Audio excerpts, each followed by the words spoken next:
Hello students, welcome to chemistry के उस्ताद। कैसे हैं आप सब? उम्मीद करता हूं आप सब अच्छे होंगे और पढ़ाई कर रहे होंगे। पिछला वीडियो हमने बनाया था स्ट्रेट चेन ऑर्गेनिक कंपाउंड्स के आईयूपीएसी नोमेनक्लेचर के ऊपर, और इस बार जो वीडियो है वहां पर हम बात करेंगे ब्रांच चेन ऑर्गेनिक कंपाउंड्स की और उनके आईयूपीएसी नोमेनक्लेचर की। तो जब भी कभी किसी कंपाउंड में ब्रांच देखी जाए तो उसका आईयूपीएसी नेम कैसे दिया जाए, इसके बारे में हम चर्चा करने वाले हैं इस वीडियो में। तो चलिए शुरू करते हैं। जैसा कि आपने पिछले वीडियो में देखा होगा कि हमने स्ट्रेट चेन ऑर्गेनिक कंपाउंड्स में ये भी बात की थी कि उनमें कंपाउंड्स अल्केन, अल्कीन, अल्काइन हो सकते हैं। अल्केन वो होंगे जिनमें ऑल सिंगल बॉन्ड्स होंगे। अल्कीन में एटलीस्ट वन डबल बॉन्ड देखा जाएगा लेकिन ट्रिपल बॉन्ड नहीं देखा जाएगा। और अल्काइन में एटलीस्ट वन ट्रिपल बॉन्ड देखा जाएगा, उसके साथ डबल भी हो सकता है या सारे सिंगल बॉन्ड हो सकते हैं, लेकिन एटलीस्ट वन ट्रिपल बॉन्ड होना चाहिए। लेकिन जब हम ब्रांच की बात करेंगे तो यहां पर भी सेम चीज देखने मिलेगी हमें। यहां पर बॉन्ड से कोई लेना देना नहीं है, लेकिन यहां पर जो कार्बन की चेन है उसके अंदर ब्रांच देखी जा रही है। तो अब ऐसे मौके पर क्या किया जाए? ऐसे मौके पर कुछ रूल्स हैं जो हमें फॉलो करने पड़ते हैं, जो आईयूपीएसी ने हमको दिया है, और इसी रूल्स को यूज करके हम बहुत ही इजीली नेम्स रख सकते हैं। जिस कंपाउंड का नाम हमें नहीं भी पता है उसका नाम लिखा जा सकता है। एक एग्जांपल देता हूं आपको। For example potato. पोटैटो को इंडिया के ही कुछ रीजन्स में आलू कहा जाता है, महाराष्ट्र में इसे बटाटा भी कहते हैं, और अलग अलग स्टेट्स में इसके और भी नाम होंगे। लेकिन जब कभी दो ऐसे लोग मिले जो अलग अलग नाम से इस चीज को जानते हैं, तो अब वो लोगों के सामने एक नाम रखा जाए तो एक इंसान समझेगा, दूसरा नहीं समझेगा। इसी एग्जाम्पल को लेते हुए हम इस अर्थ के दो डिफरेंट कंट्रीज के साइंटिस्ट की बात करते हैं। एक साइंटिस्ट अगर अल्कोहल में से इथाइल अल्कोहल नाम के कंपाउंड को जानता है और दूसरा इथेनॉल जानता है, आप दोनों, मैं और आप ये जानते हैं कि इथेनॉल और इथाइल अल्कोहल दोनों एक ही कंपाउंड है, लेकिन अगर इन दोनों में से, दोनों साइंटिस्ट में से एक नाम एक को पता हो, दूसरा एक को पता हो, तो यहां पर कंफ्यूजन के चांसेस हैं। और यहीं पर सबसे अहम किरदार प्ले करता है आईयूपीएसी। आईयूपीएसी सिस्टम यहां पर सारी दुनिया में रूल्स ला करके दे दिया, और इस सिस्टम के रूल्स के हिसाब से अब कोई भी साइंटिस्ट उस नाम तक पहुंच सकता है। आ गई बात समझ में? तो चलिए अब हम शुरू करते हैं। आप अब क्योंकि 11th में हैं तो आप भी तो साइंटिस्ट हुए ना, लेकिन आप एक फुल फ्लेरिश साइंटिस्ट, लेकिन आप एक साइंटिस्ट ना होने की जगह आप साइंस स्टूडेंट हैं। आप साइंटिस्ट बनने के एक रोड मैप पर हैं। अब इस रोड को आप कब छोड़ते हैं उसके ऊपर डिपेंड करता है। अगर आप एंड तक कंटिन्यू करें तो आप भी साइंटिस्ट ही हो जाएंगे। तो चलिए चलते हैं, वीडियो की शुरुआत करते हैं और यहां पर बात करते हैं ब्रांच चेन ऑर्गेनिक कंपाउंड्स की। तो फॉर एग्जांपल हमने कार्बन ले लिया और 5 कार्बन बना दिए। अब यहां पर मैंने सेंटर में ब्रांच ले लिया और इस ब्रांच में मैंने 2 कार्बन जोड़ दिए। ये पहला एग्जांपल है। अब यहां पर इस कार्बन के एक बॉन्ड होने की वजह से यहां पर 3 हाइड्रोजन आ गए, यहां 2 हाइड्रोजन, इसके 3 बॉन्ड है तो यहां 1 हाइड्रोजन, इधर भी 2 हाइड्रोजन आएगा और इधर भी 3 हाइड्रोजन आ जाएगा क्योंकि ये एंड वाला कार्बन है। कुछ इसी तरीके से यहां पर भी हाइड्रोजन, यहां हाइड्रोजन, हाइड्रोजन, हाइड्रोजन, हाइड्रोजन। अब इसका स्ट्रक्चर जो है कंप्लीट हो जाता है। समझ में आ गई बात? तो अब इस कंप्लीट स्ट्रक्चर का हमें तो आईयूपीएसी नेम लिखना है। तो अब मैं आपको एक बात बताता हूं कि इस कंपाउंड में अगर देखा जाए तो यहां पर 1 2 3 4 5 कार्बन ऐसे भी हैं, 1 2 3 4 5 कार्बन ऐसे भी हैं। तो कौन सी चीज चेन मानी जाए और कौन सी चीज ब्रांच मानी जाए? देखिए, इस तरीके से तो हम देखें तो ये चेन मान लिया जाए और यहां पर हम कह देंगे कि 2 की ब्रांच है। लेकिन मान लेते हैं कि मैंने 4 कार्बन वाली एक चेन ली और इस 4 कार्बन वाली चेन के थर्ड कार्बन में मैंने 2 कार्बन जोड़ दिए। तो अब मैं ऐसा कहूं कि भाई ये चेन है और ये ब्रांच है, ये मेरे पास एक ऑप्शन है। और इसी तरीके से मैं ये कह सकता हूं कि भाई चेन ये है, ब्रांच में एक कार्बन है। क्यों नहीं कह सकता मैं इसको? क्योंकि कार्बन से कार्बन जुड़ा है। जैसे कि हमने किसी मेटल की चेन को देखा होगा, उस मेटल की चेन में एक कड़ी से दूसरी कड़ी जुड़ी होती है। अब वो चेन फोल्ड भी हो जाती है, अगर हम उसके दोनों एंड को खींचेंगे तो स्ट्रेट हो जाती है। इसी तरीके से अगर मैं ये कोना और ये कोना पकड़ के खींचता हूं तो अब ये ब्रांच में नजर आएगा कि नहीं आएगा? तो इसलिए यहां पर कंफ्यूजन के चांसेस बढ़ जाते हैं। और उसके अलावा अगर हम अल्कीन की बात किए तो अब डबल बॉन्ड की पोजीशन चेंज हो जाएगी। और जैसे जैसे हम कंपाउंड में अलग अलग चीजें देखते जाएंगे, अभी तो चेन की बात की, उसके बाद ब्रांच की बात की है, ब्रांच में अगर नंबर ऑफ ब्रांचेस ज्यादा हैं तो बॉन्ड की पोजीशन अलग है, तो इसी तरह आगे जब फंक्शनल ग्रुप आएगा तो फिर इस तरीके से कंफ्यूजन के चांसेस बढ़ते जाते हैं, और ये सारे कंफ्यूजन को सॉल्व करता है आईयूपीएसी का रूल्स। तो क्या है ये रूल, चलिए देखते हैं। सबसे पहला रूल है select the longest carbon chain. यहां पर हमें लॉन्गेस्ट कार्बन चेन सेलेक्ट करनी है। Number the chain to give lowest locant number. अगर आपको याद होगा तो इसके बारे में हम बात कर चुके हैं। लोकेंट नंबर क्या है, जो किसी चीज की लोकेशन बताता है वो नंबर। तो हम चेन को ऐसा नंबर देंगे कि लोवेस्ट लोकेंट नंबर देना पड़े, किसको, ब्रांच को। ऑलराइट, आगे आ जाते हैं। सब्स्टिट्यूएंट्स क्या है ये, इसके बारे में बात करेंगे। Are added as prefix preceded by appropriate locant number. Substituent मतलब है ब्रांच, तो जो भी ब्रांच है उसको हम प्रीफिक्स में लिखेंगे। पेरेंट नेम के पहले प्रीफिक्स में आएगा, और उसके पहले उसका प्रीसीडेड का मतलब क्या है, उसके पहले उसका लोकेंट नंबर आ जाएगा। उसके बाद हम देखेंगे कि एक से ज्यादा अगर ब्रांच है या एक से ज्यादा सब्स्टिट्यूएंट है तो अल्फाबेटिकल प्रायोरिटी देंगे।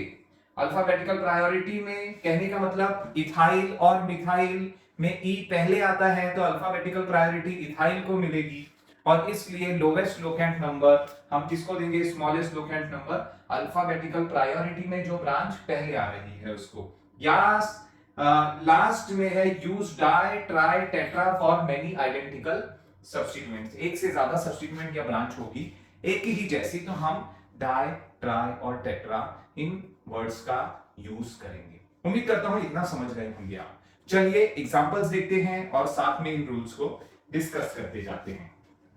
एक एग्जांपल ये आपके सामने बोर्ड पर मौजूद है, और यहां पर मैंने सी कार्बन की 6 की चेन ले लिया, और इसमें मैं सेकंड कार्बन पर 2 कार्बन की ब्रांच बना दे रहा हूं। तो अब यहां पर जिस तरीके से अभी रूल बताने के पहले मैंने आपको एक एग्जांपल दिखाया, यहां पर पहला रूल है select the longest carbon chain. तो अब लॉन्गेस्ट कार्बन चेन सेलेक्ट करने के लिए हमें यह देखना है कि लॉन्गेस्ट कार्बन चेन कौन सी है। अगर मैं यहां से काउंट करूं तो एक कार्बन चेन है ये वाली 1 2 3 4 5 6 कार्बन की एक चेन है। दूसरी 1 2 3 4 कार्बन की दूसरी चेन है।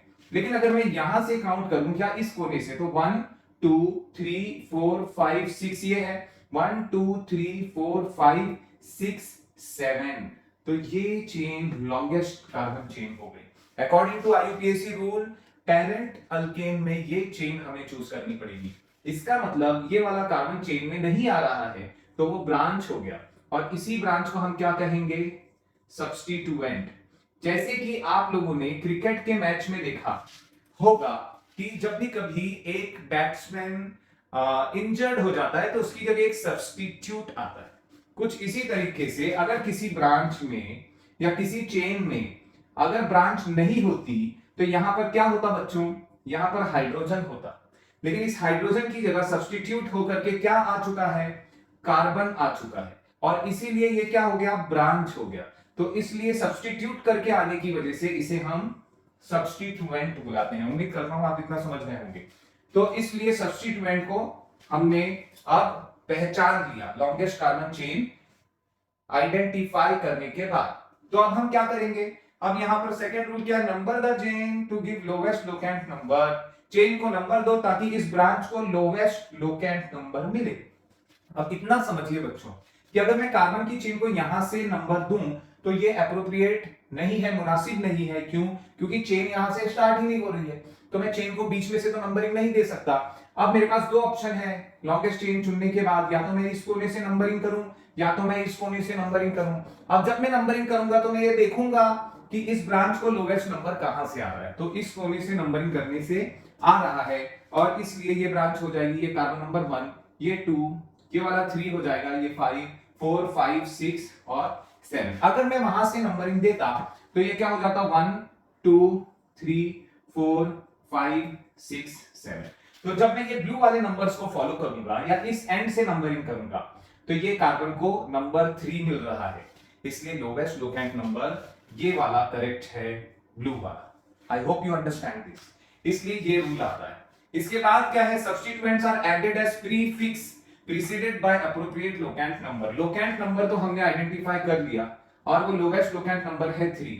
ये ब्लैक वाले को हम इरेज कर देते हैं ताकि कोई कंफ्यूजन ना रहे। इसको इरेज करने के बाद अब हम आ गए इस लोकेंट नंबर पर। इस पूरी चेन में कितने कार्बन थे?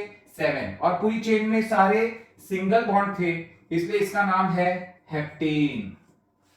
हेप्टेन कौन सा नाम है? चेन का नाम है, पेरेंट अल्केन का नाम है। अब ब्रांच में कितना कार्बन है? 1 कार्बन है।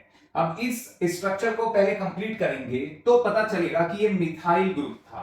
ऑलराइट, तो चलिए पहले इसे कंप्लीट कर देते हैं। इस कार्बन का एक ही बॉन्ड है तो इसलिए यहां पर हाइड्रोजन 3 आ गए, यहां पर 2 हाइड्रोजन आ गए और इधर 3 बॉन्ड होने की वजह से 1 हाइड्रोजन।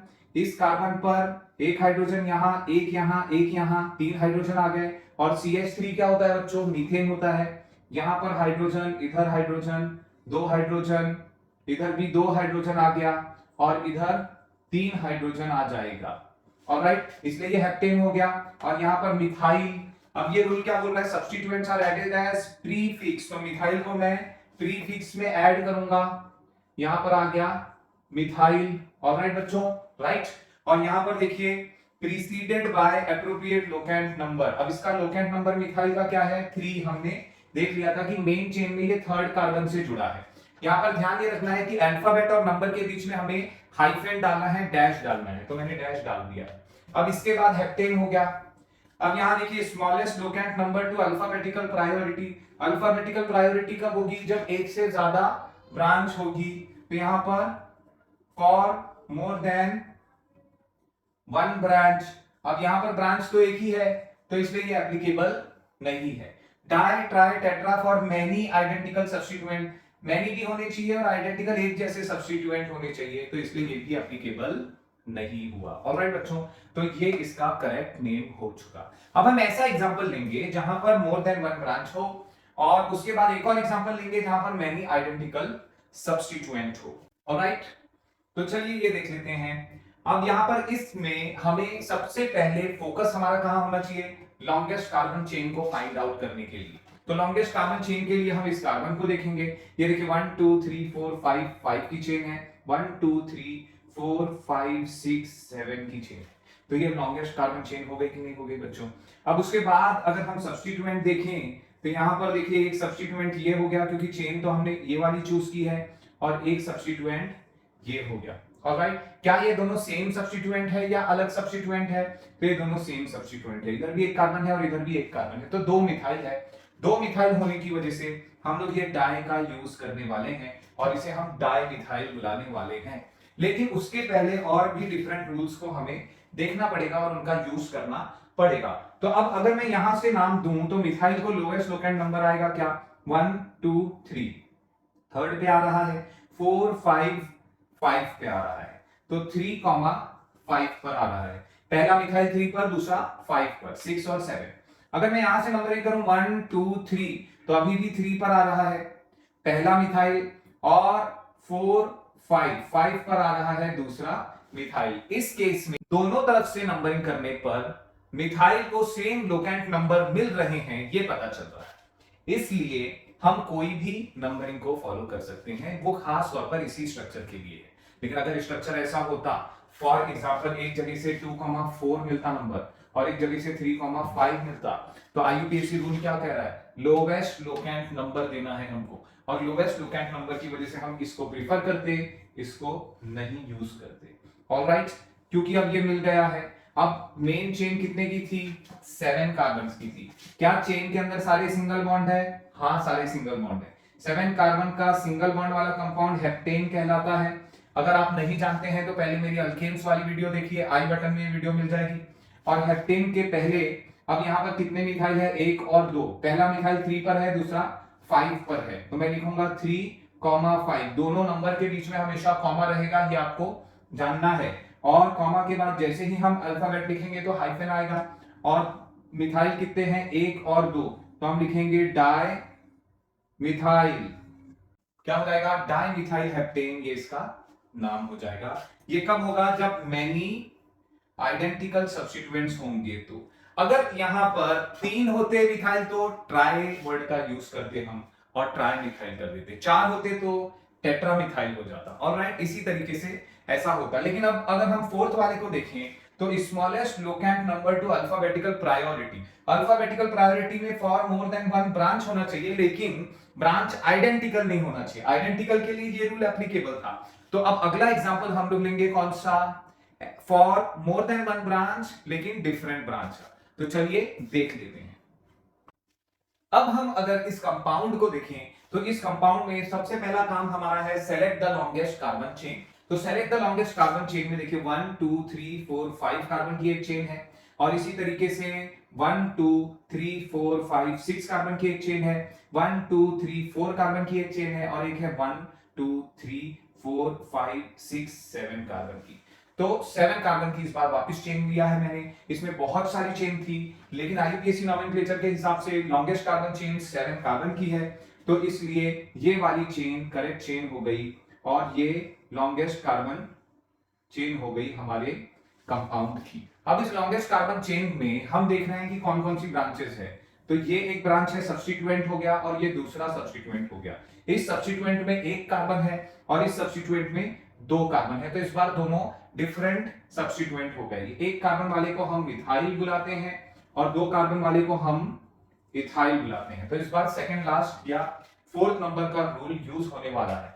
अब यहां देखिए हम लोगों को लोवेस्ट लोकेंट नंबर देना है, लेकिन क्या बोला है, smallest locant number two alphabetical priority. इन दोनों में से अल्फाबेटिकल प्रायोरिटी किसकी है, मिथाइल और इथाइल में इंग्लिश अल्फाबेट में ई पहले आता है और एम बाद में आता है, तो अल्फाबेट के हिसाब से प्रायोरिटी इसको मिलेगी। इसलिए हमें इस चेन को उस कॉर्नर से नंबर करना है जहां से इसको लोवेस्ट लोकेंट नंबर मिले। अब देखिए मैं यहां से अगर नंबर करूंगा 1 2 3 4 पर आ गया ये 5 6 7 बराबर। जब ये 4 पर आ रहा था तो यहां पर ये वाला मिथाइल कितने पर था, 2 पर था। ऑलराइट, लेकिन अगर मैं यहां से नंबरिंग करूं 1 2 3 4, तो इथाइल अभी भी 4 पर है, लेकिन मिथाइल कितने पर आ जा रहा है, 5 पर। तो मैं यहां से नंबरिंग करूं या यहां से नंबरिंग करूं, दोनों में इथाइल का नंबर कितना है, 4। तो इस केस में अल्फाबेटिकल प्रायोरिटी वाले को सेम नंबर मिल रहा है। तो अब हम क्या करेंगे, हम इन दोनों नंबर्स में से वो नंबर चूज करेंगे जिनके अंदर छोटे नंबर दिखाई दे रहे हैं। तो 4 और 5 को हम यूज नहीं करेंगे, हम 2 और 4 को यूज करेंगे, क्योंकि अल्फाबेटिकल प्रायोरिटी इसके पास है, तो इथाइल पहले लिखा जाएगा और मिथाइल बाद में लिखा जाएगा, और इथाइल का नंबर 4 है और मिथाइल का 2 है। ऑलराइट, तो अब इसका नाम क्या हो जाएगा, चलिए देख लेते हैं। सबसे पहले तो इस पेरेंट अल्केन का नाम लिखेंगे। पेरेंट अल्केन का नाम है हेप्टेन, क्योंकि 7 कार्बन थे। ऑलराइट, उसके पहले हम इथाइल लिखेंगे, लेकिन इथाइल 4th कार्बन पर आ रहा है, तो इसका नाम हो जाएगा 4 इथाइल। ऑलराइट, इसके बाद 2 पर आ रहा है मिथाइल, सॉरी ये मिथाइल 2 पर नहीं है बच्चों, ये मिथाइल 3 पर है। तो ये अल्फाबेटिकल प्रायोरिटी के हिसाब से ये नंबर 3 था, तो यहां पर आ जाएगा 3, और यहां पर हम क्या लिख देंगे, मिथाइल। अब मिथाइल के बाद डायरेक्ट हेप्टेन से हमें इसे चालू करना है, तो इस कंपाउंड का नाम हो गया 4 इथाइल 3 मिथाइल हेप्टेन। तो उम्मीद करता हूं कि आपको ये स्ट्रक्चर कंप्लीटली समझ में आ गया होगा। अगर अभी भी कोई डाउट है तो उसे कमेंट में जरूर पूछिए, मुझे बहुत खुशी होगी आपको उसका एक्सप्लेनेशन देने के लिए। और इसलिए मैं आपसे कहूंगा कि ज्यादा से ज्यादा क्वेश्चंस कमेंट में डालिए, सजेशन डालिए। इस वीडियो को इंप्रूव करने के लिए अगर मैं कुछ कर सकता हूं तो वो भी आप सजेस्ट कर सकते हैं कमेंट में। आपके कमेंट का बेसब्री से इंतजार रहेगा मुझे। मिलते हैं अगली वीडियो में। इस वीडियो के पहले मैंने और भी वीडियोस बनाई है आईयूपीएसी नोमेनक्लेचर की, मैं आपसे रिक्वेस्ट करूंगा कि उन वीडियोस को भी जाकर के देखें, और बाकी की वीडियोस भी जल्द देकर के आऊंगा। जल्द ही मैं चालू करने वाला हूं स्टैंडर्ड 12th की केमिस्ट्री को भी इस चैनल पर, तो मिलेंगे अगली वीडियो में।